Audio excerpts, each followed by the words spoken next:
Hi everyone, welcome back to my channel. On today's video, I'm going to be doing something I've never done before, which is talk about products I regret purchasing recently. I think it's important though that we do talk about this. Okay, I feel like I have to judge my hair if I'm going to be doing this sort of video. So I haven't yet started my low buy for the year, and I just feel like that's because I took advantage of a lot of sales at the end of last year and I was really tempted, and I have like products still coming in from those packages. I mean, one of the things that I got was the lucky bag, the large lucky bag from Beautylish, which should be shipping tomorrow. So as products come in, I just don't feel like I could start a low buy, even though I get that I purchased them at another time. I don't know, it just doesn't make me feel good. So I'm trying to get through these products and that I had ordered and been inspired to order. And I'm trying to be really picky about the things I keep and the things I don't keep. So let's start with the things I ordered from Ulta that I wish I hadn't ordered. The first is, did I order this from Ulta? Yes, I think so. The Smashbox Halo Cheek Palette. This was on super duper sale, and I love Smashbox. A lot of their skin products, and this was such cute packaging. I really like the packaging. I really like the concept too. You have these like two putty blushes, and they're protected by a flap, which I appreciate, and these two highlighters. The problem with this is, in looking at it, you actually would probably think the colors are different than they actually are. So these highlight colors, they're really smooth, not too sparkly. They're just, if I use either of them, they leave like a really strong cast on my cheek. So already 50% of the palette is unusable to me. And then these putty blushes, although they're nice, their color, it's not the color I would imagine. I thought this was more of a mauve color, but actually when you put it on, it's more of a peach, like a warmer peach, which is strange. And then this one on top is like a peach too, but like more orangey. They're just sort of odd shades where I thought I was gonna get a mauve and a golden peach. So I didn't think this highlighter was ever gonna work for me, but I certainly thought this one was, and it leaves just a really bizarre cast. So for that reason, it's just, even at the crazy price it was, which I think ultimately ended up being, $11 or something, I can't keep it around because it's not gonna work for me. And I won't remember to use these putty blushes over my Super Shock Cheek blush, or one of my MAC Glow blushes, which is sort of the same formulation. So for that reason alone, it's not for me. This is definitely for someone, I think, who likes warmer colors and who is in a maybe light medium skin tone. I'm really pale right now, people. So not a lot's working on me the way it used to work on me, unfortunately. Another big disappointment, and I waited a long time to buy this, it was always out of stock, was the Morphe 2 Jelly Eye Shimmer in this blue color. Now this one is interesting. It's a beautiful color. Really beautiful color. It has this iridescent duochrome. My biggest problem with this is that it dries really well. So I'll give it for longevity, but as it dries down, glitter will start falling. And that's sort of unacceptable for like a formula that goes from being wet to dry and has a complete dry down, that only part of the formula dries down but won't adhere the glitter particles to the eye, and then you just kind of see them everywhere. Additionally, my eyes were sensitive to this. I felt a bit of a burning sensation after a few minutes of having it on. And also there's no base color to it. So the color is quite sheer underneath it, so you have to pack on a lot. And I guess you can apply it over like a blue or a pale lilac kind of color to like play around with the tones. But there is an undertone of like sparkles that are like a dark emerald, and they almost look like dirty flecks. It's unfortunate because again, it's such a pretty product. I think they had something going, but unfortunately it was just a dud, and I waited so long for this. I would have bought it the first day it ever launched, but it was one of the first things that sold out because it was in a lot of the promo, the campaign photos. Okay, this one I'm actually wearing on my cheek. I do like the formula of it. I think it's shockingly pretty. My problem is the scent. I knew it. And I shouldn't have gotten it. And so it is the Too Faced Peach Bloom, this product here. I got it in the color, I think it's like strawberry glow. It has a very, it's fine packaging, nothing too special. It has this ginormous doe foot applicator and doesn't feel like there's like much product in this at all.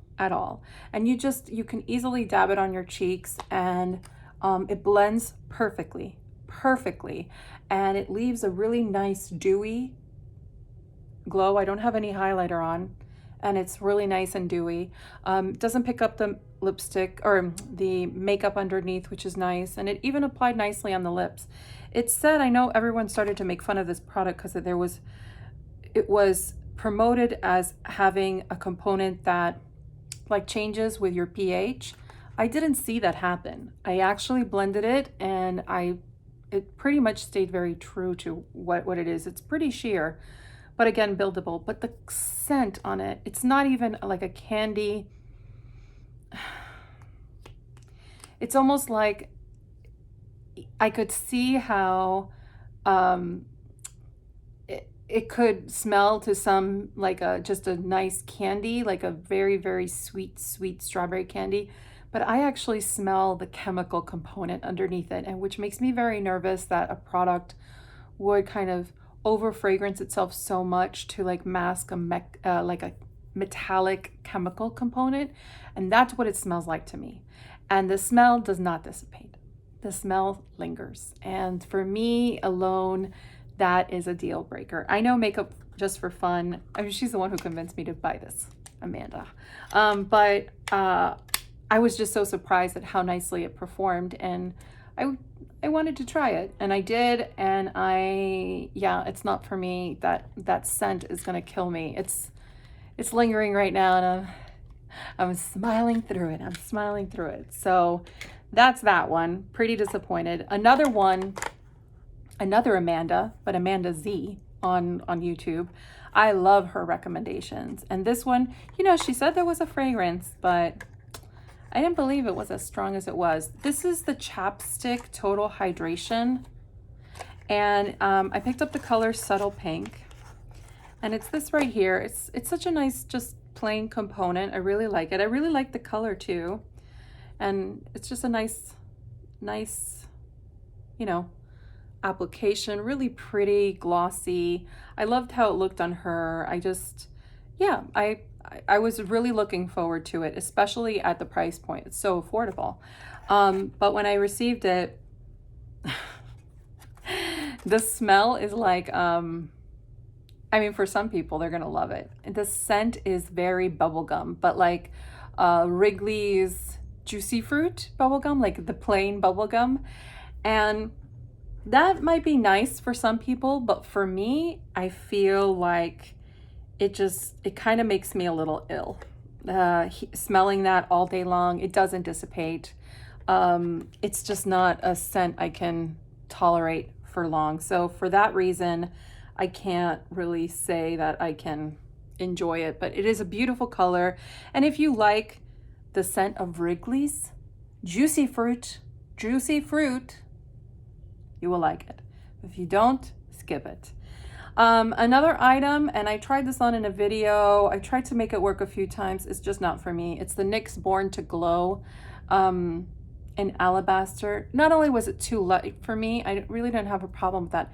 It just didn't sit well on my skin, and any combination of primer or moisturization, I tried to exfoliate, or, you know, I tried all these different ways to make this work, and it just didn't work. And when I have to work too hard to make something work, especially when it's supposed to be an affordable option to some of my other BB, CC creams, coverage products, it's just not for me. So yeah, this one is a no for living under my roof. And the last product from Ulta that I purchased, which is such a disappointment. I was going to do a video of like, you know, beauty gurus have made me purchase this. Maybe this is really beauty guru.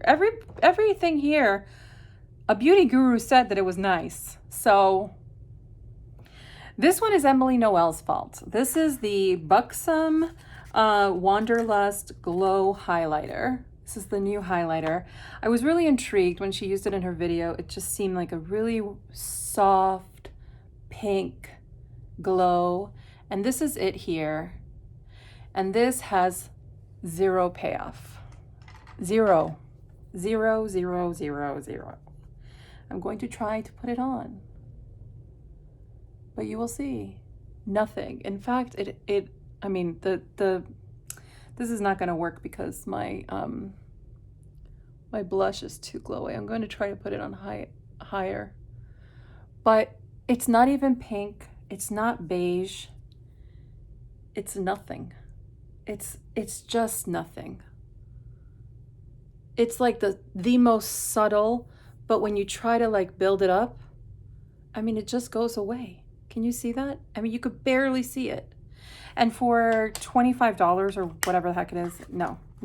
Their primer infused blushes are so good. I'm just, yeah, this for the effect that you want from this, get the Essence Pure highlighter for $3, and I think you'll be happier. I was happier with it. I'm contemplating ordering it again just because I miss it. I don't know why I don't have it any longer in my life, and I was more impressed with that and the sheen that gave than that product at like 8 times the price. So very unhappy with that. Now moving on to 2 disappointing products I purchased at Sephora. I should have known better.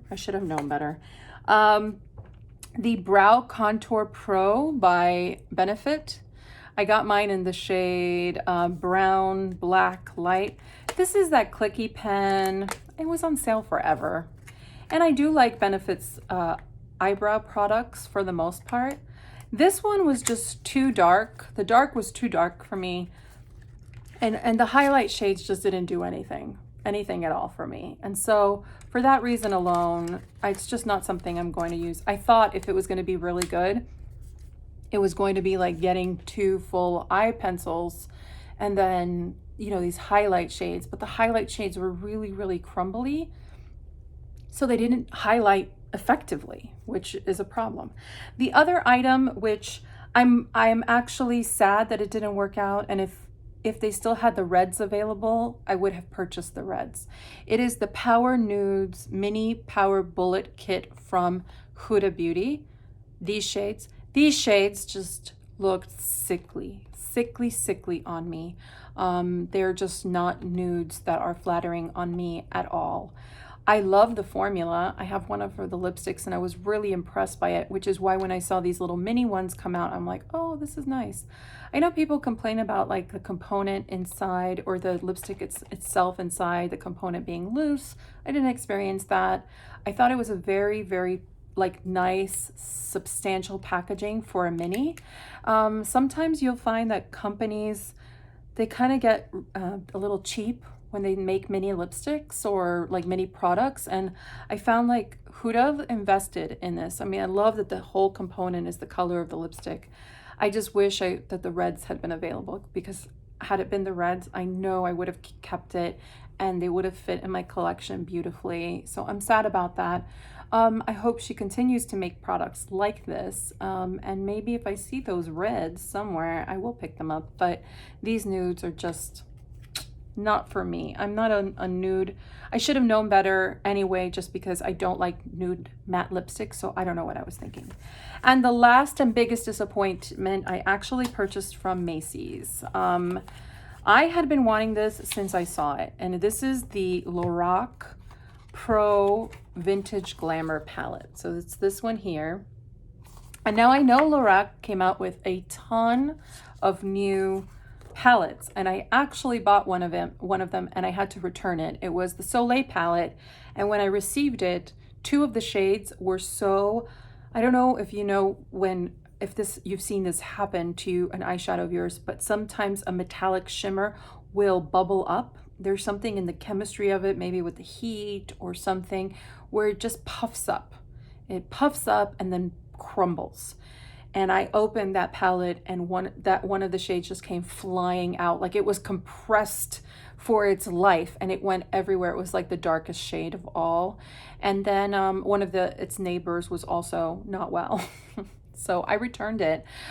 It was a nice palette, but the colors were a bit flat. At least I was grateful that I was able to kind of see the colors and know like this wasn't for me. They were just sort of flat. Like there wasn't anything too special about the shades. I was really hoping for something special. So I saw a few images of this palette, and this one came out as a holiday. I love the you know, embossed flowers. It just seemed really nice. I love too that it was still within that kind of Lorac classic palette, the long, elongated, super thin. I love that. I love the original Lorac Pro. And I sort of felt like, and let me just take out my original Lorac Pro, because I wonder, I didn't actually do a comparison. I did a comparison in my mind, but I didn't do a comparison by the actual palette. So this is the original, and this is it here. And then I saw these shades, and I thought, oh, well, maybe they'll be complementary. The shimmers looked super shimmery. So that's this here. As it turns out, though, the original is much more interesting. The shades are just a little bit different. You have this sort of plummy shade and a more kind of dirty peach shade. You have a lilac here, you have a gold. Here, these are all variations of brown, like very, very flat, very, very flat. These are all mattes, and there's really nothing it's really offering me.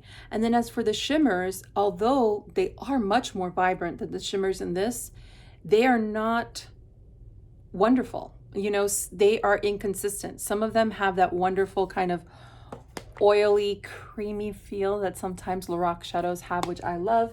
Some of them are really dry and flaky. It's just overall very, very inconsistent, and I was really not impressed. I was actually more impressed by the metallics in the Soleil palette, although they were crazy in that they exploded on me. But besides that, they actually were really, really beautiful, like just really creamy and beautiful. These are just missing a lot of that. They're really, really dry. Not all of them, but like this one's dry, this one's okay, this one's okay, this one's nice, this one here is pretty. And you can tell when it's pretty, it's just like much, much creamier. The pigment is nicer. I don't know. There's just a lot of inconsistencies. I don't know what's happening over at Lorac, but I was really disappointed with this purchase. Yeah, and it was the purchase I was looking forward to the most. It took a long time for Macy's to have it in stock, and I waited for a long time for it. So that is my roundup of disappointing purchases. Let me know if any of these actually worked out for you. I would be curious. I could see how some of them could definitely work out for folks. But for me, it's just a no-go. And it makes me sad because I do try my hardest to be very intentional about when I buy something. I sort of like, I look at it, I really, really think this has a place in my life. I think this is gonna work. And when it doesn't, No good, no good. So yeah, that is this video. I won't be doing very much of these because I hope I would be a better shopper, and while going on a low buy soon, I'm going to be even more discerning about what I decide to pick up. So hope everyone has a lovely, lovely evening, and we will talk soon. Okay, bye.